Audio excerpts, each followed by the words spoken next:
is Tracy Sinclair. Welcome to Coaching in Conversation.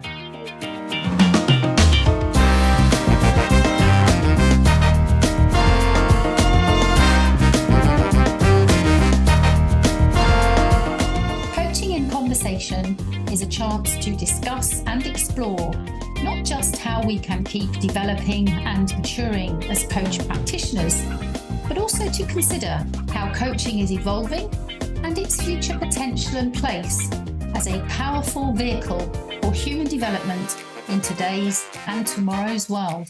I'll be sharing some of my own thoughts on these topics, and we will also hear from some great guests from around the world who bring their unique experience and perspectives.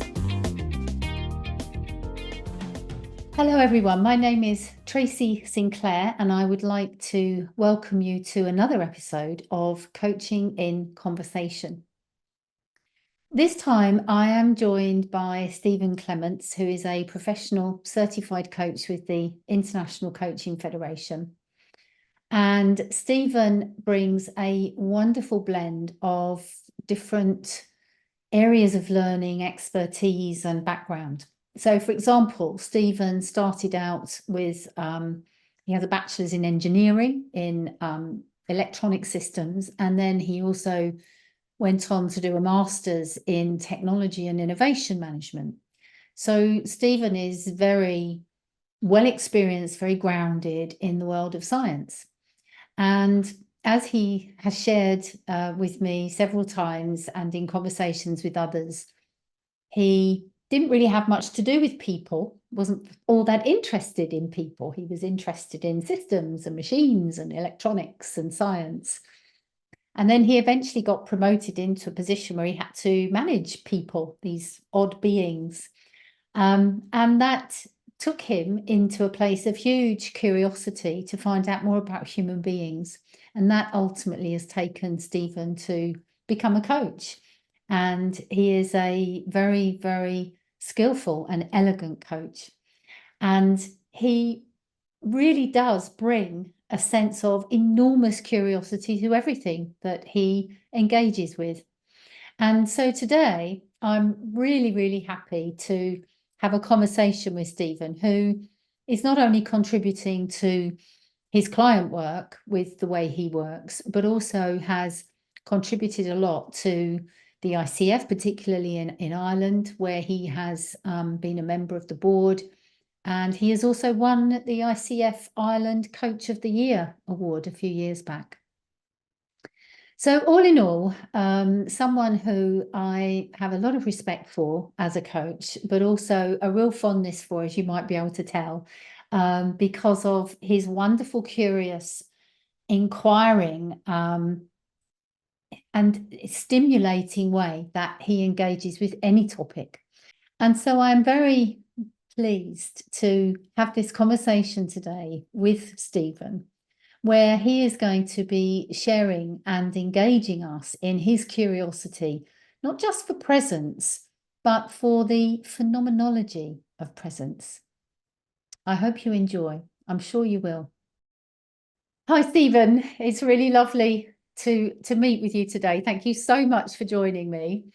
I'm already noticing that I'm excited because we're going to talk about a really interesting topic, which is presence.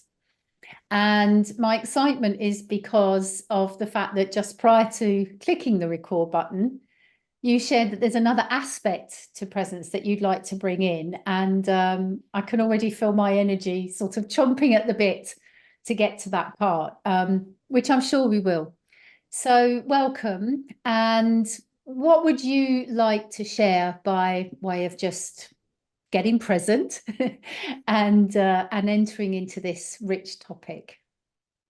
Yeah, thanks, Tracy, and it's lovely to be here with you in this context, because I always find myself getting excited when I see a dose of Tracy popping up in my calendar in one way or the other, because we always have such rich interactions, and no doubt today is going to be one as well. And yeah, so I'm noticing that excitement too. Also noticing a little bit of nervousness or yeah, nervous excitement. For my first time being on the other end of a podcast microphone, so a new experience for me, and one again looking forward to it. And yeah, it's just I think any excuse to talk about the wonderful world of coaching, but also I suppose us as human beings, and using coaching as a way to get to know ourselves better. As we do the work with our clients, we're also working on ourselves. So it always feels like this is a kind of like a guilty pleasure. It's yes, as a coach, I'm working with others, but I'm continuing to do that work on myself.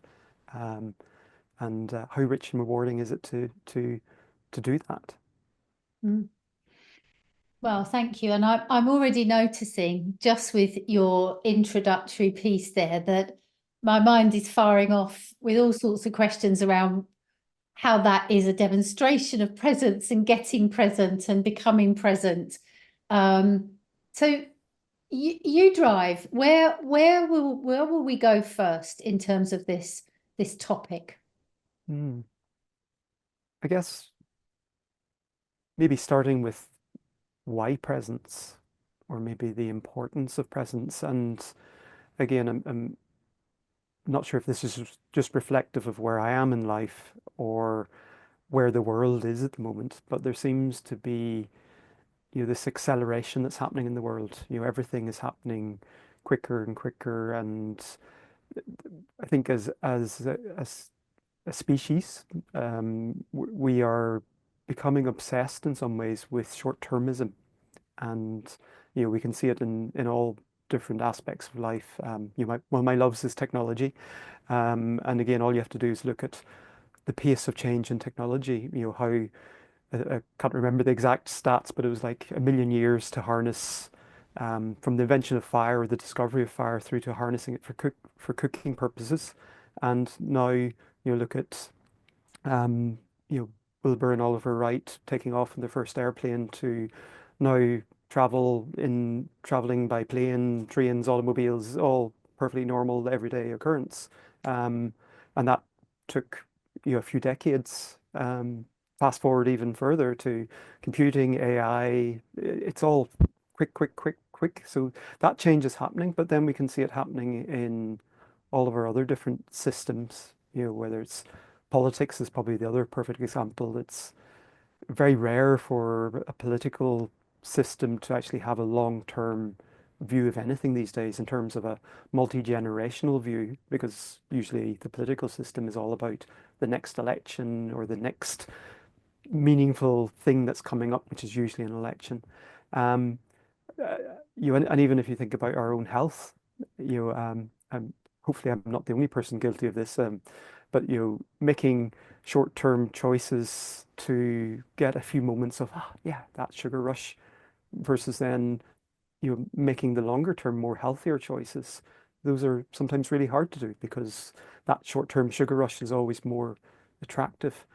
So I think in this accelerating pace and world that we find ourselves in, presence to me becomes even more important, because it's only when we become present we're allowing ourselves to actually slow down and to really start to connect with our experience, to bring that in, but also what is truly important, what is of value, where and to connect with what's happening as a way then of making different choices, and breaking that cycle of always being focused on, yeah, what's the next thing? Oh, what's the next thing? Oh, and running like that. And yeah, I don't know. I think it's just, as I look at all of these different things happening in the world, I'm just struck by, wouldn't it be lovely if everybody had that experience of slowing down, coming into the moment, and just enjoying that stillness for a minute?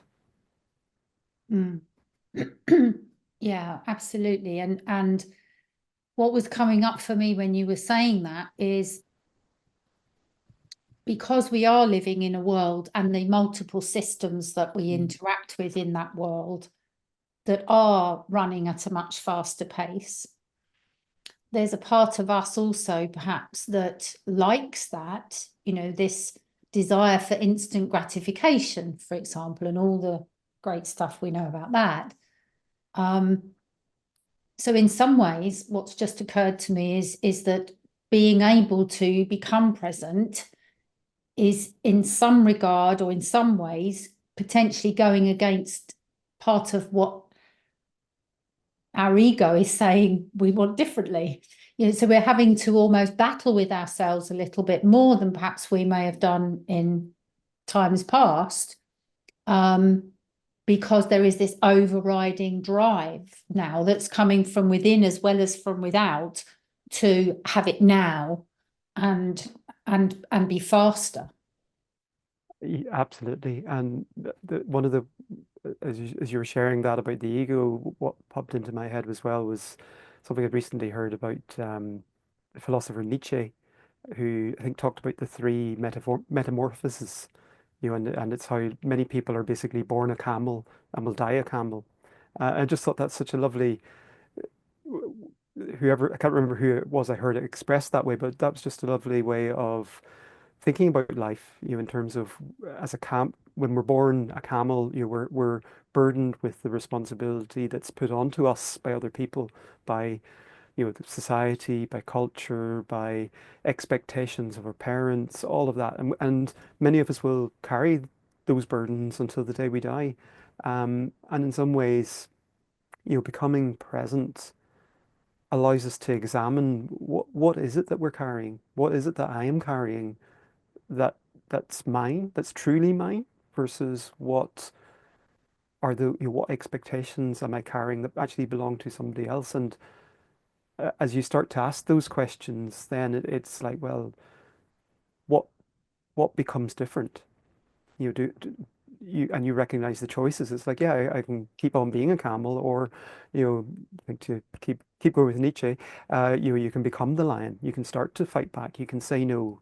You can um, start to push back on what others expect for you. All of those things. Oh, you'll do this. Oh, you must do that. Oh, you have to do this. Push back on those and go, well, actually, what is it that in this moment is truly important to me, and where am I going with this, and what's all of this for? And now we're starting to bring in all of those wonderful things that we know in coaching that's so powerful around, identity, purpose, values, and opening up all of those different avenues. Um, and then, as Nietzsche says, we arrive back at being the child, and the child, but not with a naivety of the world, but with a curiosity of the world. And then we can truly take on what we want to take on. And yeah, again, wouldn't it just be wonderful if we could Do that. do that? And again, I think that brings back to presence, and I suppose to bring in this other piece of presence and the phenomenology of presence, because um, it's only when we start to truly sit with what we're experiencing and actually, yes, find the descriptive words to describe that experience and to bring it to life and to really tease it out, but it's also to challenge ourselves. How do we know that that's the experience we're having? Because we'll automatically label things. Oh yeah, this is Tracy, I'm having a really great interview. This is um, a brilliant conversation we're having. It's like, well, how do I, what is it that I'm experiencing that's telling me that this is a brilliant conversation? And then you go another layer deeper, and it's like, oh, okay, and even as you start to play with that, it's like, okay, I might say, yeah, this is a brilliant conversation because I'm noticed I'm really waiting to hear what you're going to say and how you're going to respond and what the next question is going to be, and I'm noticing I've got like a clarity in my thinking. It's not just all over the place. It's like there's something in here that I want to give voice to. Noticing a bit of movement in my hands, so I can start to bring my present experience alive. But then we can start to play with it and go, well, okay, you know, if if some of those things stopped, if my hands weren't moving, would that still be excitement?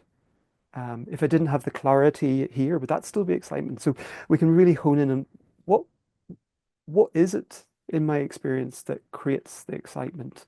And from there, then it's like, okay, so there's a real awareness that can develop from being present, inquiring about the phenomenology, and I think as Edmund Husserl talks about it, it's challenging our natural attitude to just simply label things, apply context, judgments, whatever to what we're experiencing, but to really go deep and to get underneath it. So yeah. I know I'm smiling because I know that when you and I talk, we often talk about how we've gone down rabbit holes.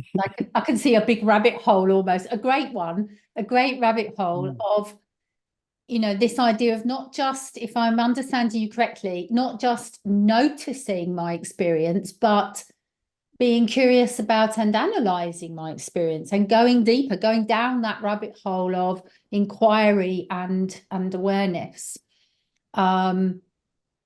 That helps to broaden my awareness, I guess, around why is it that I'm experiencing something the way I do. Yeah. So I've been sitting with the question then around this is we hear a lot now in our world around mindfulness, and mindfulness talks about being in the here and now, being present. What in your perspective is similar or different to what we all understand mindfulness to be, whatever that is, and what we're talking about? Are they the same thing, or are we thinking about something slightly different here? Yeah, it's a great question. In many ways, and I suppose it comes back to that mindfulness can be such a broad umbrella of a term, and yet at its heart, it is about becoming present to your experience in the moment. And I suppose the difference between at one level, mindfulness, yeah, you become present, and you may notice, maybe your thoughts passing through like clouds in the sky and being able to not be attached to them, which again is really useful and valuable.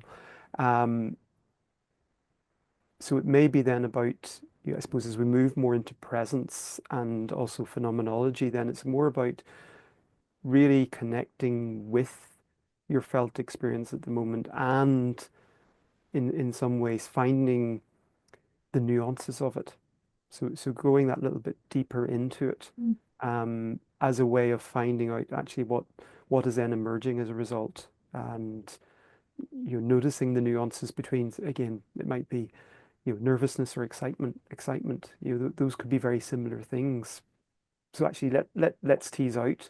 Whereas at a mindfulness level, it might be maybe noticing that there's nervousness, noticing that there's excitement, and just not being attached to any of those particular labels. So they're similar, but in some ways different. Yeah, yeah. And I'm not proposing that I'm right here, but how I'm interpreting the meaning I'm making from it as we're talking and I'm listening to you is that for me, there is almost, and I know I'm oversimplifying here, but there is almost a two-step process. One is noticing, Mm, and then the other one is inquiring. And with mindfulness, we may notice and let go. mm, There's an unattachment. And of course, that brings enormous value and benefits, as we know.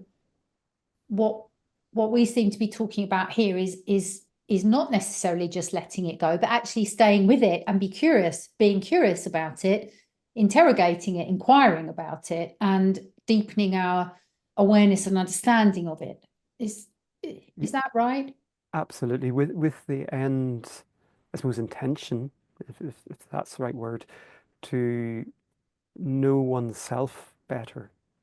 So, as I get to connect my experience and become more aware of not just this wonderful grey matter up here that creates many, can solve lots of problems and do lots of rational thinking, but actually with my whole felt sense, then that opens up a rich tapestry of awareness for me, which then you bring into other contexts. It's like, okay, I don't know, go into a room to speak to a group of people, and now rather than going like, oh my goodness, I don't know what I'm going to do. It's like it goes much deeper. It's like, okay, yeah, I'm noticing the energy here. I'm noticing my heart picking up.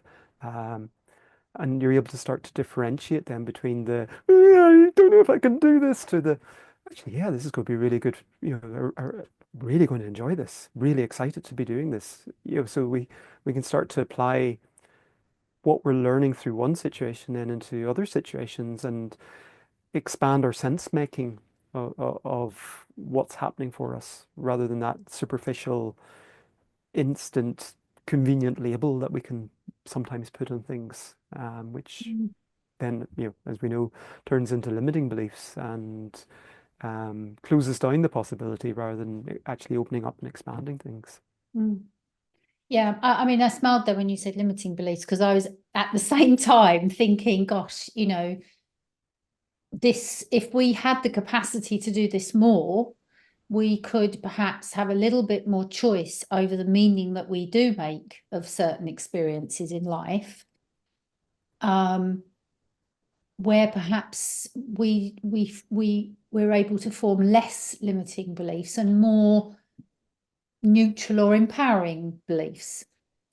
Because Absolutely. we know, don't we, so much of the work that we do as coaches and also in the therapy context with, more significant challenges or trauma in life, the meaning that we have made of a situation is the crux of an issue, perhaps that we then struggle to navigate. So I'm just playing, I'm conscious, I'm sort of finding my words here as we're talking, but I'm just thinking there's a huge opportunity for this idea of the interrogation and the inquiry of what I notice, to give me more choice over the meaning I make of it in the moment, rather than that almost being an unconscious response that I then have to unpack and unravel and reframe and rewrite however many years later.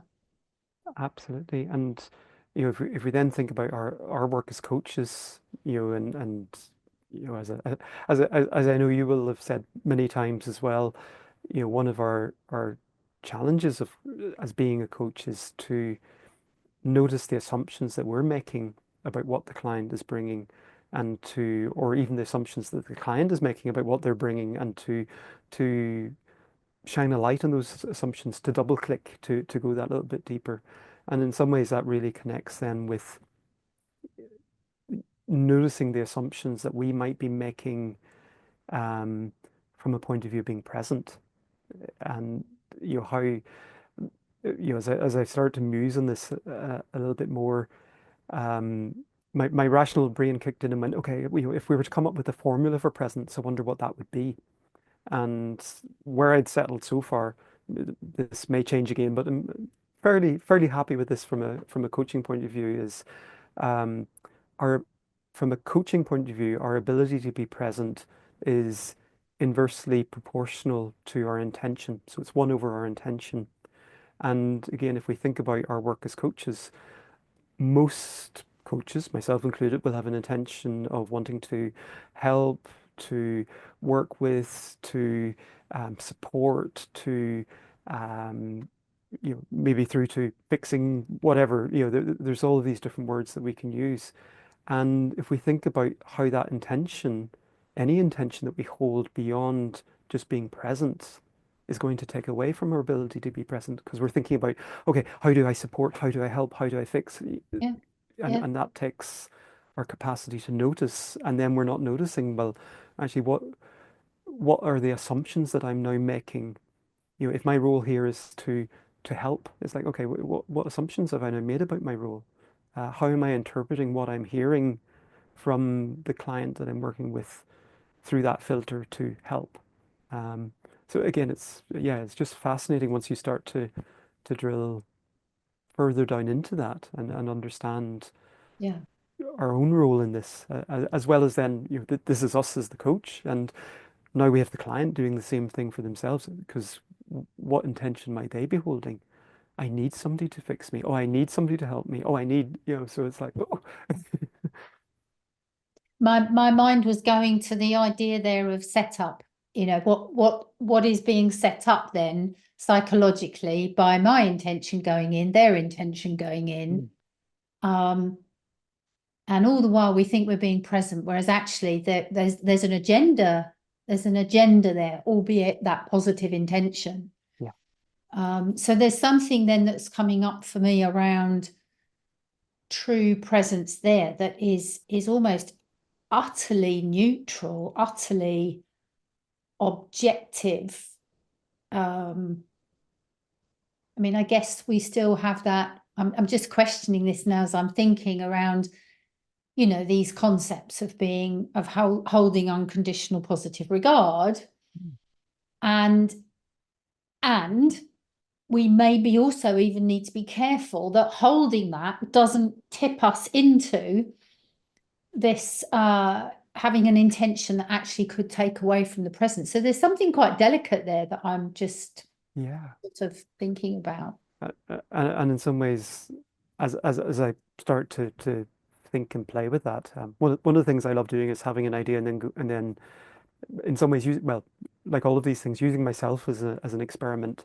Um, so I find myself having weird philosophical conversations in my head about some of this stuff. You're like, how do I know X? You know, and I think the most obscure one was I was out for a run thinking about and saw a traffic light, and it's like, well, how do I know that's a traffic light? And that took me down a whole path of what does that, you know, how how how does that traffic light stop being a traffic light? You know, and it's like, you know, if it didn't have lights on it, then yeah. If it wasn't hanging, you know, and then down to how, as a driver, you know, the context can be interesting in terms of if I'm driving along and the light's gone red, you know, then I might have a completely different reaction to that traffic light if I'm in a hurry to get somewhere. It's like, oh, hurry up and change, versus well, and then realizing, well, actually, here's me projecting something onto this object that has no intelligence, has no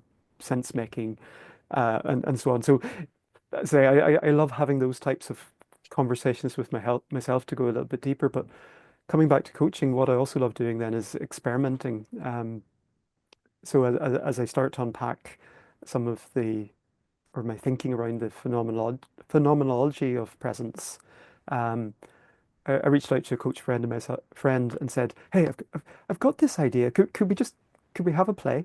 And they agreed to have a coaching session, and we did it content free because the intention was to focus purely on the phenomenology of the whatever the client was bringing, and it was so liberating, as I'm sure you've experienced when you work content free, because we're not in the story. The temptation isn't to go into the situation, the what, and all of the assumptions or judgments or things that we may want to know about the situation. It's like, well, actually, if we know nothing about the situation other than inquiring, how is the client experiencing the situation in this moment as they bring it to mind? Mm. Huge huge shift happened as a result, but also um, as a coach, I experienced it as complete freedom because there Mm. wasn't a context, there wasn't a destination per se. There was simply lots of curiosity about what was emerging in that moment. Um, and interestingly, we started from a place of being coming into presence with each other first, noticing what that was like, and then inviting the client to bring the work for the session to mind, and then for them to notice what's just changed in the experience between being, you know, in this case, it was still, calm, yeah, still, I think was probably the key experience through to then this piece of work being brought in, and yeah, there was a change in the experience in the phenomenology, and exploring that without actually understanding anything about what it was just, Yeah. ooh, it's like, Yeah. can I do more of this, please? So there's something really, well, yes, it sounds fascinating, by the way. And the idea of working content free is always very it's very creative, isn't it? Mm. And yeah, I enjoy that. What I was thinking of then is that there is something then around not just noticing and inquiring and being curious and exploring the experience, but there's something about having as clean a context to that as possible. So this idea of content free, be so that we're not contaminated, I guess. I was just thinking about, Mm. what we were saying before about my intention, albeit positive, could still be contaminating my sense of presence. So now we've got another aspect of that, which is working content free is a way of decontaminating the space. So there's something about really keeping the space as uncluttered Mm. as possible for the phenomenology to emerge almost. Is Yeah, that, how does that land with you? yeah, I love the word uncluttered, because in some ways it does feel a little bit like that, in terms of um, sometimes the start of a coaching session can be a little bit like, a client coming in, opening up their bag or rucksack and going, okay, and suddenly throwing all of these things into the space. Um, and as you mentioned earlier, it's that setup. If we're invite as coaches, if we're inviting the client to do that and then going with them and rummaging around, yeah, we're now caught up in it. And and I suppose the difference is as coaches get more experience, they'll be more aware of when they're getting caught up into it and actually be able to step back so that they're not in it with the client, but they're at that appropriate distance. Um, and yet, if we don't do that unpacking in a way that's supportive of the client, that's still supporting the client in the journey that they're on, then it's even more powerful because now we're really getting to the phenomenology, but it's also, who is it that's having the phenomenology? It's the client. So as we start to, we're making that shift, from the what, the situation, to even more embracing of the person, the human being, Yeah, and their experience of it. And that's in some ways what makes us unique as human beings, is that we can analyze the experience we're having, we can sense make of it, and you know that that that's such a big part of being human. But yet, how little time do we spend being human in some ways, yeah, because we're off busy doing stuff. yeah, yeah, yeah. I'm just sort of, almost feeling a sense of slight sadness, I suppose, in a way, of just Mm. that loss, a sense of loss, which, as you were going back to what you were saying at the beginning around just the pace and the speed, this, and I'm thinking about things like reflective practice as well in that same regard, is there's such little time for reflection, for noticing, for inquiring. We're almost squeezing the humanity out in a way, and we're becoming, rather automated. I mean, we worry in a way about automation through AI, and yet we're automating ourselves in a way as well, interestingly. Yeah. And that's not being human. Yeah, and I think AI is in some ways typical of, like part of me always loves conversations about AI, from if I put my technology hat on, I'm always entertained by some of the hype around AI. And again, don't get me wrong, I think AI is disrupting things and is going to disrupt it, but there's also a lot of hype around its capabilities, what can happen today and everything else. But it also raises lots of huge questions around, again, sustainability. AI doesn't come for free. It comes from a lot of computing power, which requires a lot of electricity. requires a lot of natural resources to create the circuits and everything else. So from a, again, from a humanity point of view, there's a huge cost to it. Mm. But yet then, if we think specifically about coaching and what differentiates the work that we could do or can do as coaches versus what AI might be able to do. And again, this is where it's about embracing our uniqueness. We're human, and we have access to things that I can't see an AI ever having access to until we get into the realm of quantum computing, where we're moving beyond pure logic. Because again, if you think about um, us as human beings, we're not a binary system made up of lots of little transistors that can arrive at one or zero. Yeah. We are effectively quantum computers. We're biological. We can hold lots of states all at once. Um, no AI can do that yet because they're still binary systems. Very complex, and what they can do is wonderful, but Mm. they haven't got that analog ability in some ways. And as far as I know, don't have a nervous system, motor neurons, and all of that sort of stuff yet that we have. So let's embrace our humanity even more. But then that means us actually discovering or rediscovering and reconnecting with our humanity as well. Yeah. Um, That's absolutely, that's the thing that's really landing for me, which you've given me a lot more richness when I try to explain or share perspective, let's say, to coaches who are worried about AI. And what I often find myself saying is that, yes, AI will be able to take out what I think of as the low-hanging fruit of yeah. many, many coaching conversations, but what they can't take out is your presence, is your humanity. So we're sort of coming right back here, aren't we? That this in the future it's our humanity and our humanness that is the differentiator. That's the difference that makes the difference. And therefore, ever more than before, developing our sense of presence and starting with ourselves and learning that with ourselves is the key to not just our growth, but also our sustainability Mm. in this sphere and probably many others.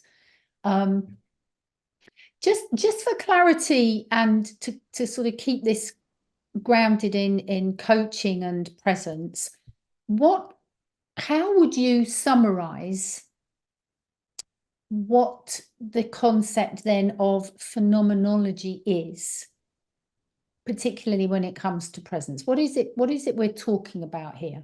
Mm. So I think in the probably the most common use of phenomenology is used to infer the um, subjective experience of the moment. So what am I experiencing in this moment, and then putting words on into it as a way of sharing, communicating, and connecting with that experience. So that's probably the most broad definition of it. But then I suppose it's really fascinating to look at the likes of Edmund Husserl, who founded the phenomenology movement, and it goes so much deeper than that. And my understanding of it, which I'm still diving down that rabbit hole, is he started to create this idea of phenomenology as a way of bringing language into the scientific method, because science is obviously very focused on third person experience. What can we objectively measure and everything else, whereas phenomenology is all about that first person experience. So he wanted to bring that first person experience and description into the scientific inquiry. And that then opened up, I suppose, this whole idea of phenomenology as an approach, which is, step one is how can we set aside our natural attitude, your natural attitude to label something, to apply that sense-making label to it. So to set that aside and to look at everything as if we were seeing everything for the first time, like a child coming across a toy for the first time. It's like, ooh, what is this? I've never seen this before. Rather than going, oh yeah, it's a toy, or it's a turtle, or it's a Kermit the Frog, or whatever. It's just looking at it with fresh eyes. And then there's that phenomenological, phenomenologically, phenomenological reduction, got there in the end, which is about, again, if we think about, say, a dog, my dog Clara is lying here beside me. Um, so I can, my natural attitude is I would say, oh yeah, that Clara is a dog. But actually, again, looking at it and going, what makes what I'm seeing or experiencing a dog? If Clara didn't have fur, would she still be a dog? If she didn't have the four legs, would she still be a dog? So again, challenging what assumptions we're making about whatever it is, um, that whatever we've labeled, and to really just understand and go that layer deeper. And I think then for me, then the next part of that is then relating that experience, you know, to well, especially if we think about in coaching work, there's a challenge or something that the client is trying to do, or there's something getting in the way, or there's something holding them back, or whatever it is. So if we can approach that phenomenologically, understand it, explore with it, tease out all of the nuances, more often than not, the work now is done because the client has a better sense of, oh yeah, actually, I now know what it is. And not just the nuance, not just the broad label, but actually, yeah, I really see this now, and with that clarity, they can, they know, they already know what happens next, Yeah. because again, they don't need us as coaches to tell them what to do. It's like, oh yeah, I can see it, right? Okay, and with that, yeah, I've now got the clarity to move forward in whatever way is right for them. So yeah, phenomenology is so much more than just that first person experience. Yeah, and what you're making me think of there is ultimately this is like the epitome, isn't it, of what we say in coaching around it's the client's work and not mine. They don't need me to solve the problem. I could get in the way of the work. Ultimately, this idea of really engaging with presence and phenomenology and working in that way with my client really honors the true essence, as I'm thinking about it, of what coaching is meant to be about, which is that that they do have the answer. They can Yeah. find the answer. It can emerge. And sometimes we think that we need to do that by asking lots of really insightful questions to evoke their thinking. And yet, actually, if those questions were more about what is actually happening right now and how do you know it's happening right now and what else do you know about what's happening right now, um, could actually be far more insightful questions than the ones we traditionally think of. Yeah. But my like one. So this is the competency nerd in me coming out.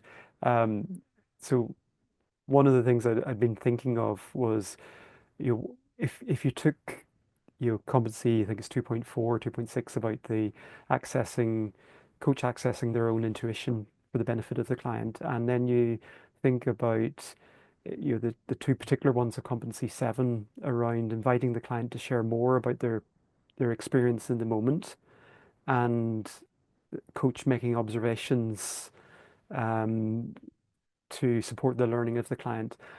Like, in some ways, if you're sitting present with your client, inviting them to share more about the experience of what's happening, and they're becoming more aware. But also, if you're fully present as a coach, you can notice then the shifts. And you can literally see that point at which, oh, something's just happened. And again, part of our role is, something's just happened. I've just noticed I had the sense that there's been a change in the energy there. You went from here to here. It's like, yeah, actually, what's happening?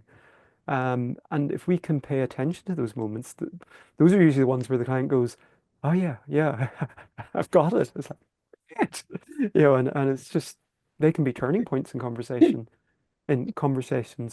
and yet it all starts with presence. It's, as you say, it's not a question, it's not a magic question or anything else. It's just purely being curious about how are you and I experiencing each other, and how are you experiencing whatever it is you brought. Yeah. And even in fact, how they refer to whatever it is they've brought. If you're working content free, can be a world of information in itself. Is it a problem? Is it a challenge? Is it a exploration? It's like, just that label can say so much as well. There's so much.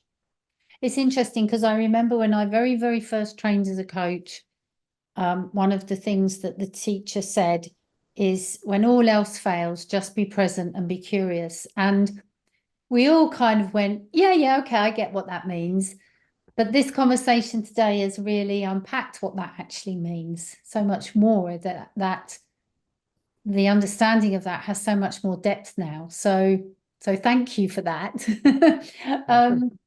I'm really mindful of our time, and I do feel like I could keep engaging with you on this. But as we maybe bring this to a pause for today, what else would you say to leave those coaches listening to this, which I hope there are many?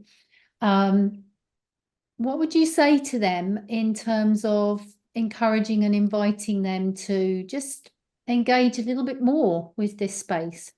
I think I suppose probably the first step would be the invitation to the coaches listening would be to become more aware of their intention when they go into a particular coaching session or a particular client. Are they holding, what is that intention that they're holding, and be curious about how that may or may not be getting in the way of them being fully present. And then play with it. And the way you can play with it is to slow everything down. So allow conversations to be more spacious, and just like if we think about the universe, and these billions and billions of stars, yet there's even more space between all of those stars. That's where there's so much to explore and to discover. So just like in a coaching conversation, allow that space between the questions, between the interventions, and start to play with it. See what do you notice in that space. But that's the first step. Yeah, give yourself and your client the gift of space and slowing down. And from there, who knows what's possible. Yeah, let the phenomenology begin. Yeah, absolutely. Well, thank you so much, Stephen. I know I've left this webinar, or I'm leaving this session wanting more. I hope other people are doing the same, and that they'll go off and experiment with this idea. So thank you so much. Thank you, Tracy. I really enjoyed the conversation, and again, thank you for everything that you do in the coaching community and beyond. It's just such a pleasure to be here with you, and to share some of that journey with you. So thank you. Well, likewise, Stephen. Thank you so much.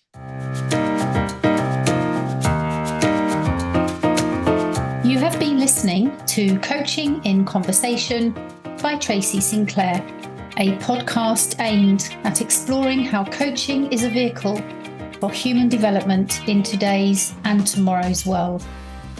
You can learn more about coach training and development at tracysinclair.com and follow us on social media. If you enjoyed this podcast, please leave a rating and review, and also share it with your networks to help us expand our reach. Thank you for listening, and see you next time.